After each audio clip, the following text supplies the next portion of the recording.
Income method start करेंगे, calculation of national income.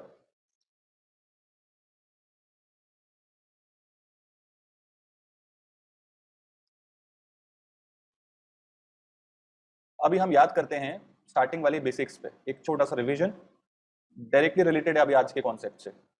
हमने देखा था टू सेक्टर इकोनॉमी में सर्कुलर फ्लो, याद है सबको सर्कुलर फ्लो? ठीक है, सर्कुलर फ्लो में आते हैं।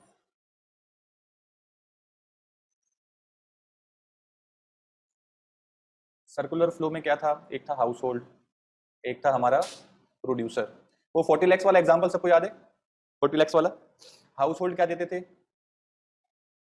हाउस होल्ड क्या देते थे? Factors of production. Factors of production में क्या आता था? लैंड, लेबर, कैपिटल और एंटरप्रेन्योरशिप। अभी कैपिटल के में हंसी तो नहीं आएगी? Okay, land, labour, capital and entrepreneurship. इसके अगेंस्ट में प्रोड्यूसर कुछ देते थे, क्या देते थे? फैक्टर। प्रोड्यूसर के पॉइंट ऑफ व्यू से फैक्टर पेमेंट्स थे, हाउस होल्ड के पॉइंट ऑफ व्यू से फैक्टर रिसीट्स थे। फैक्टर रिसीट्स, ठीक। अभी ये जो फैक्टर रिसीट्स हैं, क्या हम इसको इनकम बोल सकते हैं? ये इनकम थी किसकी? हाउस होल्ड की इनकम थी। यही थी हमारी 40 लाख रुपीस। फिर यही लोग इसके अगेंस्ट में एक्सपेंडिचर करते थे on the purchase of goods and services 40 lakh का, और प्रोड्यूसर गुड्स प्रोवाइड करते थे 40 लाख के। तो उतना गुड्स हमारा प्रोड्यूस हो जाता था, ये बात हमें यहाँ से क्लियर हो जाती थी। यही था सर्कुलर फ्लो। यस, सबको याद है? यही था circular flow. Yes sir. Yes, very nice. अभी चूंकि इनकम मेथड है, इस सर्कुलर फ्लो में यही तो इनकम कहलाएगी। ये जो 40 लाख है फैक्टर रिसीट्स, यही तो इनकम होंगे, नहीं? तो हम क्या बोल सकते हैं? फिर से सेम चीज, land, labour, capital and entrepreneurship.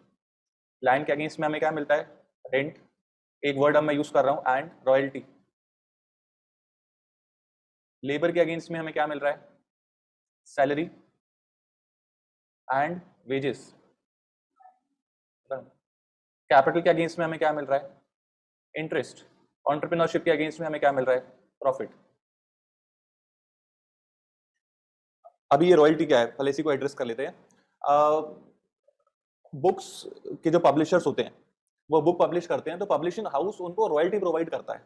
एक बार बुक लिखनी होती है, सालों तक उनको उसके अगेंस्ट में रॉयल्टी मिलती है, उनके बाद उनकी फैमिली को मिलती है।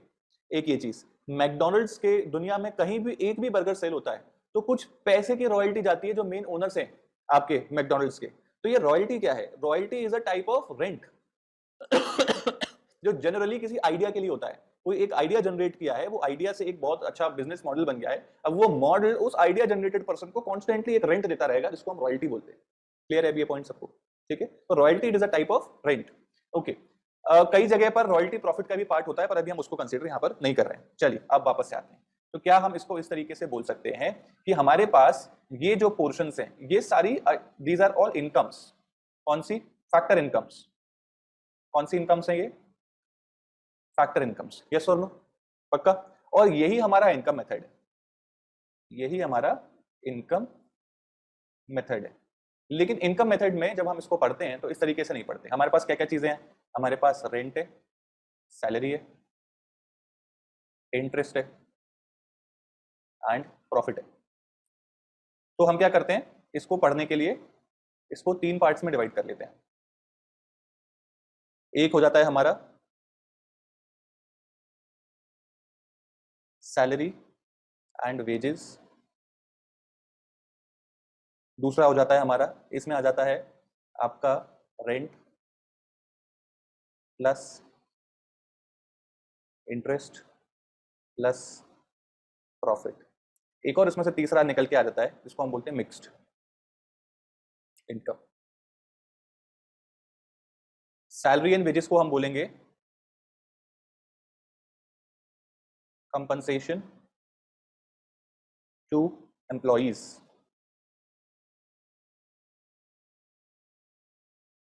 जो सैलरी है, सैलरी एंड वेजेस को हमने एक तरफ लिख लिया, बची हुई तीनों चीजों को हमने दूसरी तरफ लिख लिया, और इन दोनों के मिक्सचर को हमने तीसरी तरफ लिख लिया। तो हमने क्या किया, इन 4 चीजों से 3 चीजें बना दी।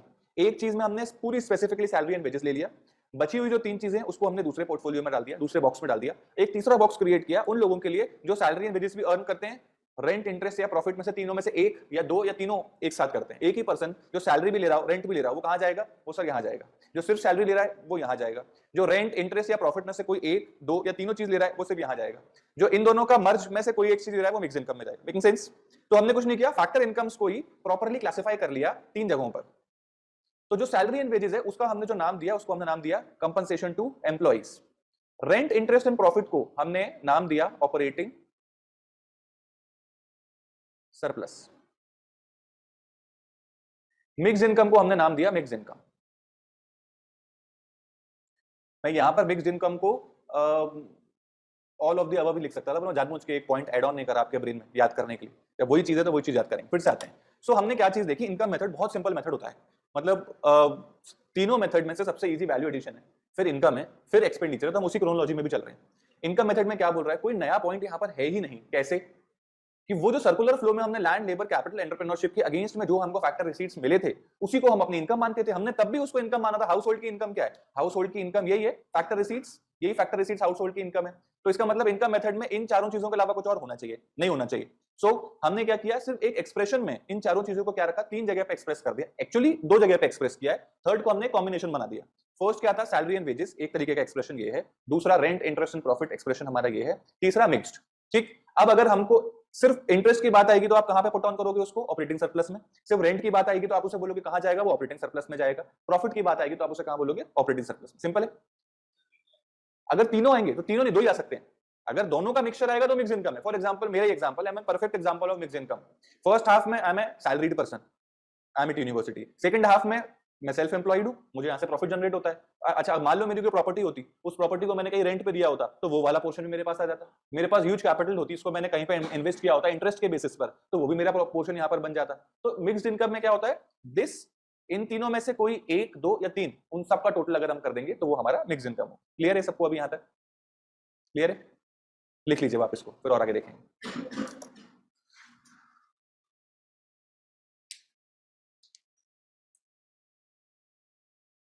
सर हाँ जी। सर अगर कोई पार्टनर सैलरी ले रहा है फर्म से तो वो भी मिक्स इनकम में जाएगा? अगर पार्टनर सैलरी ले रहा है तो जो पोर्शन उसको सैलरी में मिल रहा है वो सैलरी एंड वेजेस में जाएगा। जो पोर्शन उसको प्रॉफिट में मिल रहा है वो उसका प्रॉफिट में जाएगा। अगर हम उसकी अब इनकम की बात करें तो वो पर्सन मिक्स इनकम का पार्ट बनेगा। अगर income method is a combination of compensation to employees plus operating surplus plus mixed income, तो इन तीनों को टोटल करने के बाद हमको क्या चीज मिलेगी? GDP at MP, NDP at MP, वो जो क्वेश्चन था ना, सेम वही क्वेश्चन। मैं ऑप्शंस लिख देता हूं। जीडीपी एट एमपी या एफसी, एनडीपी एट एमपी या एफसी। आते आते एक एक करके। एनएनपी एट एमपी या एफसी, जीएनपी एट एमपी या एफसी। अब आएगा मजा।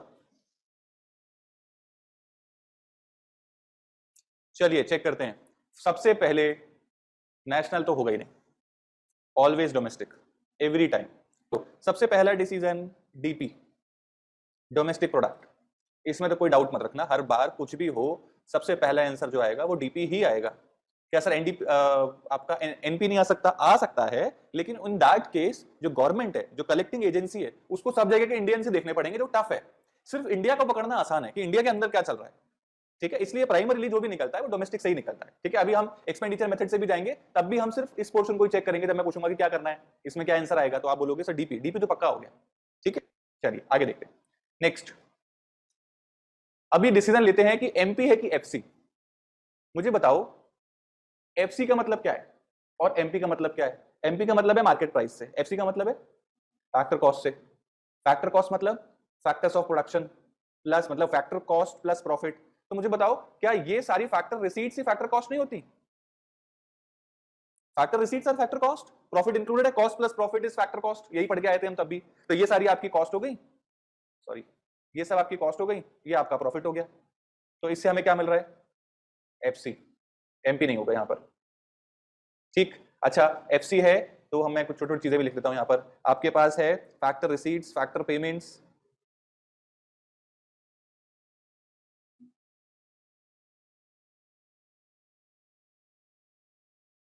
Receipts and payments.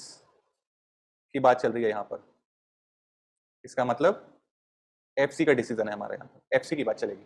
Next very important, gross है कि नेट, अब इसको समझते हैं, प्लीज ध्यान से सुनिएगा। एक एक आइटम को पकड़ो।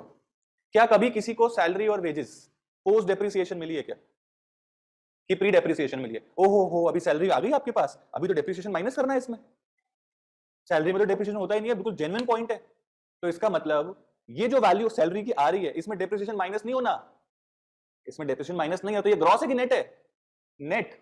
सैलरी आ रही है, नेट आ रही है। अच्छा चलो, अच्छा कभी रेंट आपको मिला है, वो रेंट मिल गया आपको 1 लाख रुपए, चलो डेप्रिसिएशन माइनस करो रेंट में से। क्या हम रेंट में से डेप्रिसिएशन माइनस करते हैं? कभी नहीं करते। ओके, तो यहां भी रेंट वाला जो कॉन्स्टिट्यूशन है आपका, वो भी नेट की फिगर बताता है। नेक्स्ट, इंटरेस्ट, आपने किसी को 10 लाख का लोन दिया, उसके अगेंस्ट में आपको सपोज करो 1 लाख रुपए का इंटरेस्ट मिला 1 साल में।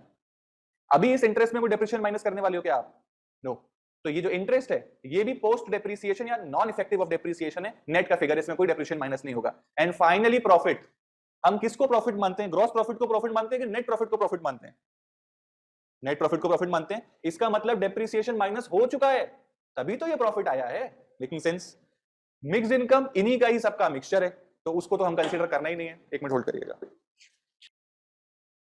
ओके, फिर से करते हैं। सो यहां पर हमारा जो आंसर आएगा, रेंट जो हमारा कॉन्स्टिट्यूशन पोर्शन है, रेंट में भी डेप्रिसिएशन जैसी कोई पोर्शन यहां लगता ही नहीं है, सैलरी में कोई डेप्रिसिएशन नहीं लगता, इंटरेस्ट में कोई डेप्रिसिएशन नहीं लगता, प्रॉफिट जो होता है it is always post depreciation. तो इसका मतलब जो कॉन्स्टिट्यूटिंग पोर्शंस हैं वो सारे हमको नेट फिगर ही प्रोवाइड कर रहे हैं। तो यहां पर जो हमारा फिगर बन के आता है वो नेट का आता है।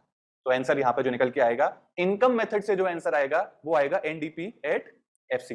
ठीक है, लिख लो।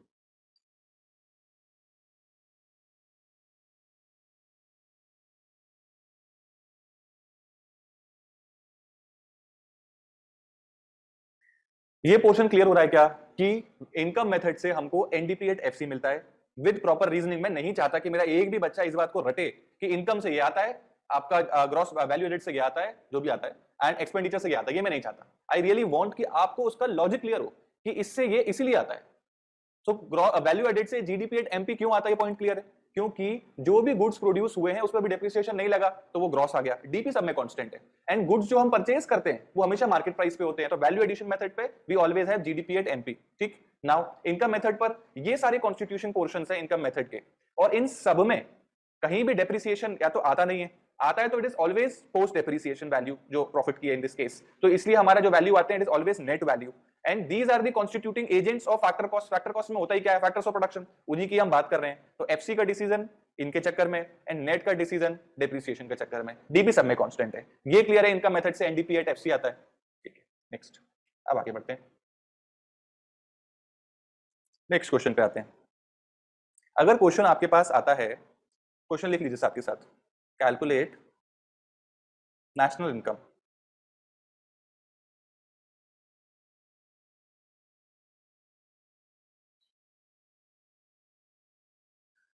Through income method. तो क्या करेंगे एक बार देख के बताओ, क्या करोगे आप? नेशनल इनकम का मतलब क्या है? एनएनपी एट एफसी, यही मतलब है। कैसे पता सर? ये तो आपने बिल्कुल नई बात करी है। देखो जरा, ये नई बात है कि पुरानी बात है? ये देखिए, national income is equals to आर्यन, national income is equals to NNP at FC. बहुत पुरानी बात है ये, हमने वैल्यू एडिशन के स्टार्टिंग में इस पोर्शन को क्लियर कर लिया था। क्वेश्चन की रिक्वायरमेंट क्या है? Calculate national income through income method. अब आप इसको सॉल्व कैसे करोगे? इनकम मेथड अगर क्वेश्चन आता है तो आप कैसे करोगे? इनकम मेथड में सबसे पहले आप निकालोगे वैल्यू कंपनसेशन टू एम्प्लॉइज की,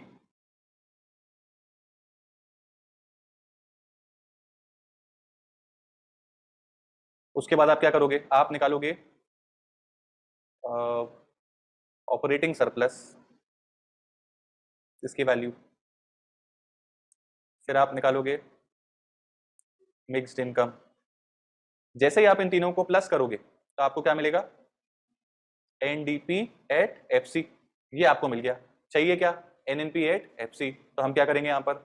एनएनपी एट एफसी की वैल्यू निकालनी है, और इस मेथड से हमें क्या गिवन हो जाएगा? NDP at FC. चेंजेस किसमें करेंगे? एनडीपी एट एफसी में ना, जो गिवन है उसमें चेंजेस करते हैं, इसमें चेंजेस करेंगे, ये अगर हमें निकालना है तो। अब मुझे बताओ एनडीपीएट में मैं ऐसा क्या करूं कि मेरे पास एनएनपीएट आ जाए? हाँ बिल्कुल सही, डोमेस्टिक और नेशनल में मुझे कन्वर्ट करना है। मुझे बताओ क्या प्लस करूं?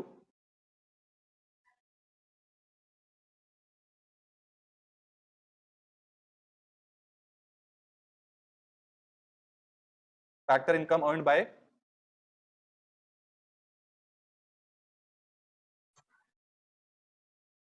रेसिडेंट लिविंग अब्रॉड माइनस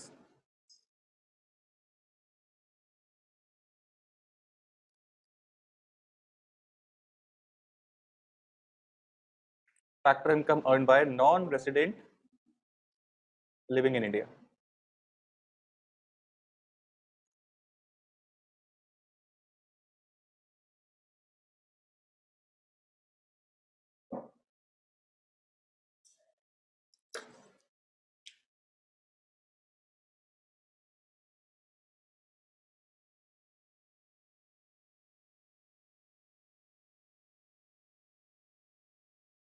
चलिए नेक्स्ट स्टेप पे आते हैं। सो अभी हमने देखा कि इनकम मेथड में होता कुछ भी नहीं है, चार चीजें होती हैं, rent, salary, interest and profit. ये चीज देखी हमने। इसी को हमने तीन पार्ट्स में डिवाइड कर दिया, मेनली दो पार्ट्स में डिवाइड किया, थर्ड को तो हमने कॉम्बिनेशन बना लिया। एक पार्ट है कंपनसेशन टू एम्प्लॉइज का, दूसरा पार्ट है ऑपरेटिंग सरप्लस का, तीसरा है मिक्स्ड का। सो कैन आई से कि अगर हमको ये मालूम पड़ जाए कि कंपनसेशन टू एम्प्लॉइज में क्या क्या आता है, ऑपरेटिंग सरप्लस में क्या क्या आता है, तो मिक्स्ड इनकम में क्या क्या आता है हमें ऑटोमेटिकली मालूम पड़ जाएगा। यस और नो? और अगर हमें तीनों में क्या क्या आता है मालूम पड़ जाए तो ऑटोमेटिकली हम एनडीपीएट एफसी निकाल सकते हैं। यस और नो? फिर से रिफ्रेम करता हूं मैं इस पॉइंट को, क्योंकि यही जो लाइन है ये पूरी आगे की अंडरस्टैंडिंग क्रिएट करेगी। क्या कि हम पढ़ रहे हैं, क्या पढ़ रहे हैं? चार चीजें पढ़ रहे हैं sir, rent, salary, interest and profit. इन चारों को हमने दो पार्ट्स में कन्वर्ट किया। एक हमारा था कंपनसेशन टू एम्प्लॉइज, दूसरा हमारा है ऑपरेटिंग सरप्लस। इन दोनों का जो मिक्सचर होता है वो होता है मिक्स्ड इनकम। तो अगर हम कंपनसेशन टू एम्प्लॉइज के अंदर कौन कौन से टाइप्स ऑफ कंपनसेशन आ जाते हैं ये हमें मालूम पड़ जाए, ऑपरेटिंग सरप्लस में कौन कौन सी चीजें आती हैं ये हमें मालूम पड़ जाए, तो मिक्स्ड इनकम ऑटोमेटिकली निकल जाएगा। और अगर ये तीनों चीजें हमें मालूम पड़ गई तो ऑटोमेटिकली हम एनडीपीएट एफसी निकाल के आपका इनकम मेथड से जो भी प्रोपोर्शंस आता है वो क्लियर कर लेंगे। यस और नो? तो अब हम कोशिश करते हैं समझने की कंपनसेशन टू एम्प्लॉइज, ये वाला पोर्शन। एक ये मालूम पड़ जाए, एक ये मालूम पड़ जाए, तीसरा अपने आप ही मालूम पड़ जाएगा। सो अगर हम 1 और 2 पे फोकस करें तो ऑटोमेटिकली इनकम मेथड का एनडीपीएट एफसी निकल जाएगा।